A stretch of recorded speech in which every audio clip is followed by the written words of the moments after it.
Hello everyone, कैसे हैं आप सभी लोग। आज मैं आप लोगों को पढ़ाऊंगी class 7 NCERT and Alien Hand का 5th chapter Golu grows a nose. तो चलिए चैप्टर को जल्दी से स्टार्ट करते हैं।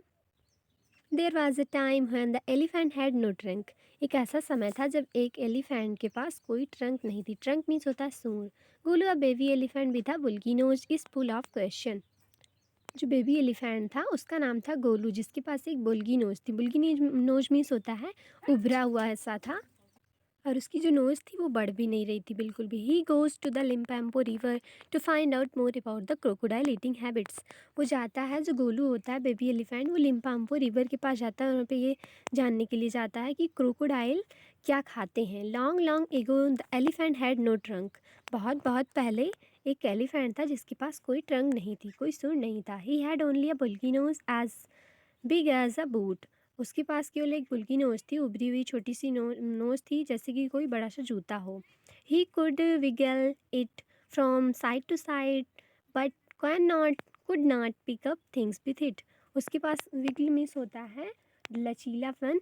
उसकी जो साइड साइड से उसकी थोड़ा बहुत लचीलेपन रहता है, जिससे वो बहुत सारी कम चीज़ें भी नहीं उठा पाता था।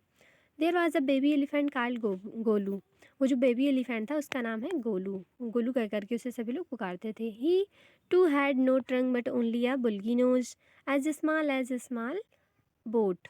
उसके पास जो बुल्गी नोज थी, जो उसके पास छोटी सी केवल एक जो ट्रंक थी उसकी, वो बिल्कुल छोटी सी जैसे जूते की तरह दिखती थी। Golu was full of question, और उसकी जो नोज थी वो बढ़ती भी नहीं थी, उसी पे एकदम रुक गई थी। He asked his tall aunt the ostrich why do not you ever fly like other birds. जो गोलू होता है वो अपनी लंबी वाली आंट से पूछता है, जो लंबी वाली उसकी आंट रहती है ऑस्ट्रिच, उनसे कहता है कि आप अदर बर्ड्स की तरह उड़ क्यों नहीं सकती। देन ही आस्क्ड हिज टाल uncle the giraffe what makes your skin so spotty. और उसके बाद में वो अपने लंबे वाले अंकल से पूछता है, जिराफ से, कि आपकी स्किन पर इतनी स्पॉटी क्यों बनी हुई है। जैसे कि यहाँ पे फिगर में देखिए, जिराफ जो है इसके पास देखिए इसके जो बॉडी पे कितना स्पॉटी स्पॉटी बना हुआ है। तो वो पूछता है कि आपकी बॉडी पर इतना स्पॉटी स्किन आपकी क्यों है। He asked his huge uncle the hippopotamus why are you eyes always so red. और अपने बड़े वाले अंकल से पूछता है कि आपकी जो आँखें हैं इतनी ज़्यादा रेड क्यों हैं। ही asked his Harry uncle the bamboo. और उसके बाद में वो अपने हैरी अंकल से जो बैम्बू रहते हैं, उसके हैरी अंकल बैम्बू जो होता है उससे पूछते हैं कि आप आप मेलोन्स के लाइक क्यों रहते हैं, मेलोन्स की तरह आपका टेस्ट क्यों रहता है। The ostrich the giraffe the hippopotamus and the bamboo had no answer to Golu question. जो ऑस्ट्रिच, जिराफ, हिपोपोटामस और बैम्बू जो रहते हैं उसके गोलू के क्वेश्चन का कोई भी जवाब नहीं देते हैं। Golu is a naughty baby he they sad. वो कहते हैं कि गोलू जो है बहुत ही नॉटी बेबी है। He ask such difficult question. वो बहुत ही ज़्यादा डिफ़िकल्ट क्वेश्चन पूछता है। One day Golu meet the manaha bird sitting in the middle of a bush and he asked her what does the crocodile have for dinner। एक बार क्या होता है, गोलू एक मनाया बर्ड से मिलती है जो कि बुश यानी झाड़ियों के बीच में बैठी रहती है, और उससे पूछता है कि एक क्रोकोडाइल डिनर में क्या खाता है। द मनाया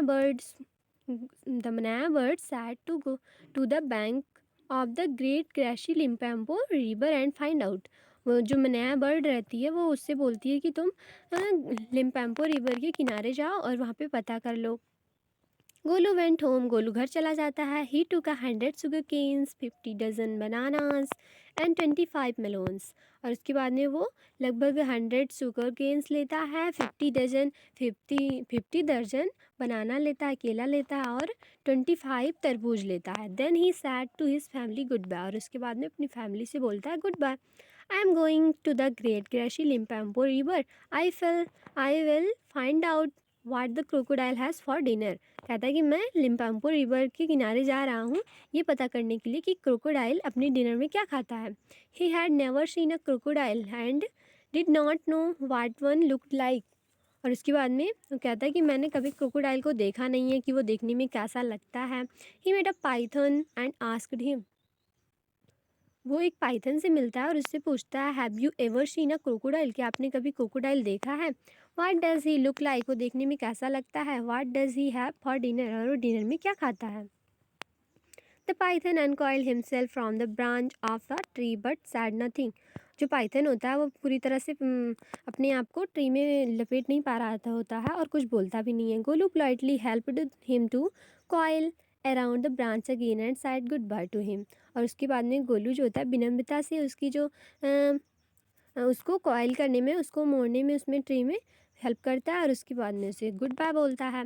गोलू मूव, उसके बाद में इसमें थोड़ा सा समरी टाइप में दिया हुआ है। Golu meets the crocodile face to face. Golu जो होता है क्रोकोडाइल से फेस टू फेस मिलता है। He gets the python help when the needs it most. और उसके बाद में पाइथन जो होता है उसका हेल्प करता है। Golu grows a long and useful nose. और गोलू की जो नोज़ होती है वो बहुत ही ज़्यादा लंबी हो जाती है और यूजफुल नोज बन जाती है।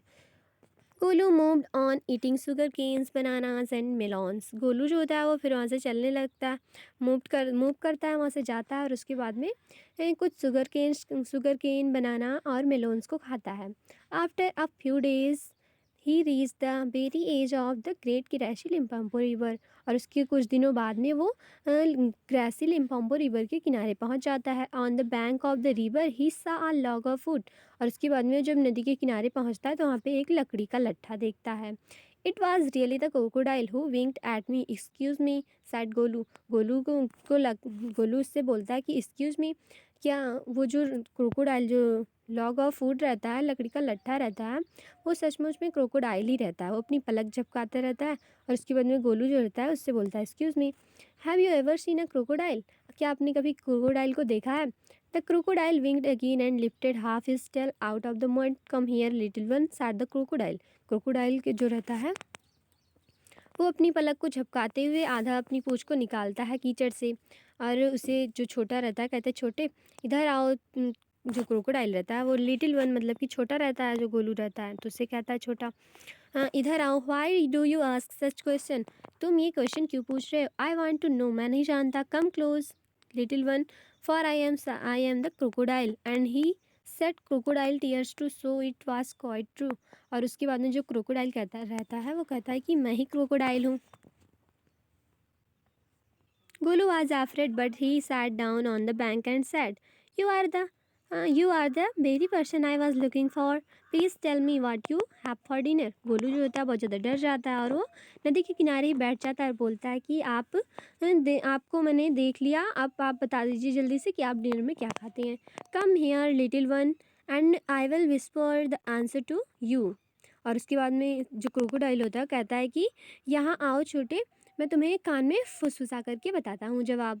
Golu put his head down close to the crocodile snout and the crocodile caught him by the nose. Golu जो होता है अपने सिर को उसके क्रोकोडाइल के पास में ले जाता है सुनने के लिए और क्रोकोडाइल क्या करता है उसकी नोज को पकड़ लेता है। I think said the crocodile today a baby elephant will be my dinner. और जो क्रोकोडाइल होता है कहता है कि मुझे लगता है कि आज मेरा जो डिनर होगा वो एक बेबी एलिफेंट ही होगा। लेट मी गो, मुझे जाने दो। You are hurting me mister crocodile screamed Golu. Golu चिल्लाते हुए कहता है कि मुझे जाने दो, तुम मुझे हर्ट कर रहे हो mister crocodile. The python who had been quietly following Golu come to the bank and said, if you do not pull he hard as you can the crocodile will drag you into the stream. जो python होता है वो उससे शांति से उसका गोलू का पीछा करता रहता है और वो नदी के किनारे जब आ जाता है तो उससे कहता है कि अगर तुम अपने आप को खींचोगे नहीं तेज़ी से तो क्रोकोडाइल तुम्हें स्ट्रीम में खींच लेगा, तालाब में खींच लेगा। Golu sad back on his little हंस एंड पुल्ड। गोलू क्या करता है अपने छोटे छोटे पैरों से खींचता रहता है। The crocodile slipped into the water making it all creamy with great sweep of his tail. और and he also pulled.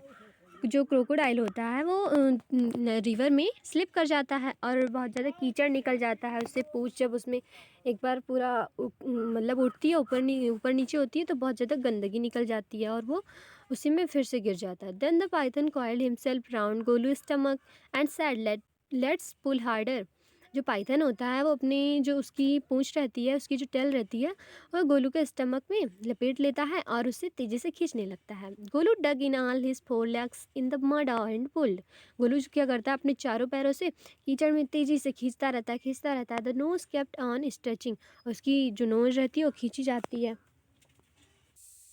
Eight each pull the nose grew longer and it hurt Golu. उसकी जो नोज़ थी वो लंबी से लंबी होती जा रही थी और गोलू को बहुत हर्ट हो रहा था। The nose was now 5 feet long but it was 3 at last. उसकी जो अब नोज़ थी वो 5 फीट लगभग लंबी हो चुकी थी और अंत में जाकर के उसने उसे छोड़ दिया।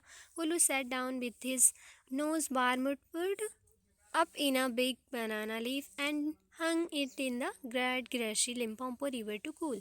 उसके बाद में गोलू जो होता है वहाँ पे बैठ जाता है और अपनी जो नोज रहती है उसे एक छिलका लेता है बनाना का और उसी पे रख करके उसे ठंडा करता है और ग्रेसी जो लिम्पोपो रिवर रहती है उसमें अपनी सूंड को ट्रंक को डालता है और उसी में बैठा रहता है। Golu sat there for 2 days waiting for his nose to cool and to shrink.